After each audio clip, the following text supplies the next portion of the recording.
Hello, everybody. This is Roman, not in Ukraine, at least not for the moment. I just wanted to share some impressions and stuff of us leaving. So we left through one of the two exits to Slovakia. Spent a little more than a day and a half waiting in line. Line was about 2 kilometers long. That's the line of cars. There was a separate line of pedestrians, and it seemed like the pedestrians were getting processed a lot faster, and they were always like new buses shipping them forward. There were two parallel lines. Uh, the line of cars when I got there was 2.5 kilometers long. Within a day, that easily doubled. There's a lot of confusion on the line of what you need. Most people were just waiting it out. But I heard something about a green insurance card, and I walked about 2 miles with my cousin back to the town and got it. Uh, there were like two exhausted ladies in a little candy store, as it turned out, just cranking these cards out. They were absolutely exhausted out of their minds, and there was kind of like a tense gaggle of people trying to get these done. But it turned out you didn't need them. They never asked for them. There was a rumor that came down the line. Some lady walked down the line warning everybody. She said that on the other side of the border, a lot of gypsy caravans had gathered looking for some refugees to exploit. Probably that's like a generalization about gypsies that in the West would be very distasteful. In Eastern Europe, it's normal to talk like that. Without passing judgment on that, I will share that there was nothing of the sort. Probably because it just wasn't there. Perhaps because on the Slovakian side it was absolutely amazing. Like lots of police, and even like going out from the border, a couple of police checkpoints along the road. Everything was extremely clean and orderly, and they came up to the car and gave us some free baby food and drinks and wafers. Even though we didn't really need them, it was just really nice. Um, yeah, it was kind of in contrast to the chaos on the Ukrainian side, where you had like two lanes of cars, like one to the border, everyone jealously guarding their position in line, and then another one back for the buses that were delivering pedestrians. And then there were pedestrians standing, and there were some idiots that set up a volunteer kitchen, and they were cooking food for them, and God bless them for doing that. But it was like their kitchen was really like intruding on the lines and squeezing everything together, and they were also cooking with wood, and the wind from the smoke from the kitchens was just like going through the crowd of people waiting in line. And it was so stupid because they had room further from the road, but if you tell them, somebody tried to tell them that, and they got all offended, thinking that they were like heroes and saints for doing this at all. Much better situation than on the Polish border. So I got through in after a day and a half of waiting. And again, totally fine. No reason for any like concern. It was just like camping, living out of your car for 1.5 days. No big deal. Kids were freaking awesome. Yeah, you were awesome. By contrast, on the Polish border, I've heard that the line was from 10 to 40 kilometers long, and we know two people who've been waiting there for like 3 or 4 days and still very far. So definitely it was a good move on us to go to Slovakia. Good job, Roman. What else?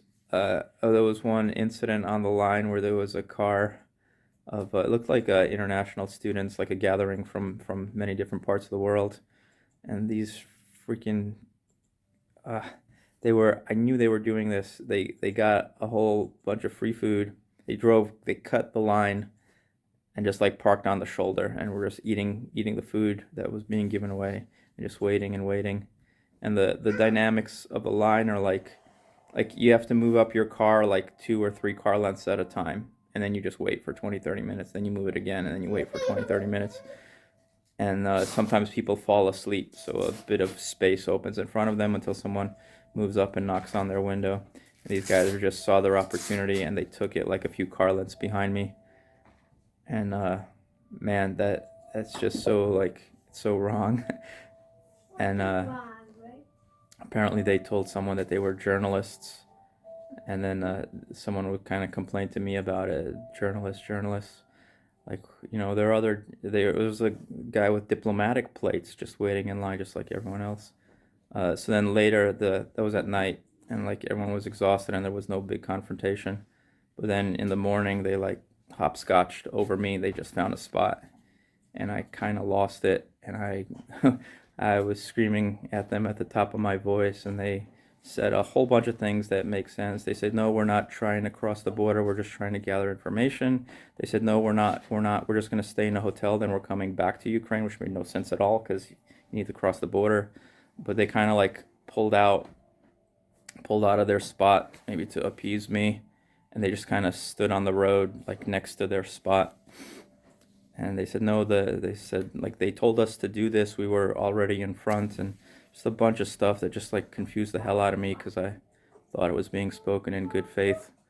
But then later they just drove up and they crossed the line well ahead of us. But that made me a little bit of a celebrity in my little area of the line. And I heard some girls like gesture towards me. It's like, Amerikanets, Amerikanets. And I guess someone said, how do you know he's Amerikanets? And I heard her saying with like a Ukrainian accent, fuck, shit, fuck. Kind of relaying my brief conversation with those guys. So that's it. I'm fine. Those are just some impressions of getting out of Ukraine. As always, please save all your concerns and prayers for the people who seem to be doing an incredible and unexpected job fighting off the invasion. And I'll make another video about that probably right now because I've got a lot to say about it. Slava Ukraini. So let me add some story time to this video.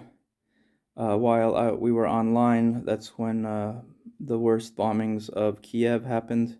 So there were some people like looking at their phones with tears in their eyes and stuff. Other people remained perfectly kind of relaxed and in good spirits. About 5 cars behind me, I met an American. He was an elderly guy. He also lived in Ukraine about as long as I have, for 10 years. So we had a nice chat. The car in front of me had a guy from Germany. He was an artist, and he worked in Ivano-Frankivsk during restorations of old churches. My in-laws have been in the basement for quite a long time. Their town, I think it's a town of about 10-15,000 people. It's out of everything, no gas, no food. Like we said, should we send money? But they said, it doesn't matter what you send, because there's nothing to buy. I think that's a temporary state of affairs, and Ukraine sort of has an insurance policy in that everyone keeps a garden with chickens and some food and stuff, so they're fine. They slaughtered a couple chickens, and that's what they're eating. It was kind of like that in 2008, where there was the big economic downturn. Like for Ukraine, the sort of the closeness of village life was like an insurance policy. Everyone just left the cities where businesses were closing and stuff and lived in their villages for a while, worked in their gardens, and then when the economy picked up again, they went back and resumed their more professional lives. There was lots of noise with my in-laws, lots of like noise of fighting, because it's sort of in the direction of Bucha and Irpin, but a little bit further. So they heard a lot of the fighting that was going towards Kiev from the northwest. There was armor in their village, but it was our armor. I don't think it's there anymore. And there were rockets and helicopters flying overhead. So yeah. They sent some adorable pictures of how they remodeled the basement with like a little coffee machine. Oh, and another thing, everyone is turning the lights off. There's a strict advice to do that. There's strict advice to do that, so that no planes, no Russian planes can get oriented at night. I guess, or maybe find targets at night. So they live in the darkness from like when the sun goes down. I think right now it's like 6 or 6:30. Uh, yeah, and then a little further down the road from them, where the fighting actually did happen in Bucha, there's evidence that a big formation of Russian armor was destroyed there. There's also video of them before they were destroyed, and they're way too close together. So that's a little bit poor discipline. But in the park in Bucha, there's sort of a World War II monument with a tank on top of the monument. I heard someone shot it just in case. So either the Ukrainian side or the Russian side just shot that monument with a tank on it. Uh, Maybe they mistook it, or maybe it was just a soldier having fun and finding an excuse, as soldiers tend to do. I think the big misconception is that soldiers don't like to fight. That's not true. They love to fight and they love to make things blow up. At least a lot of them.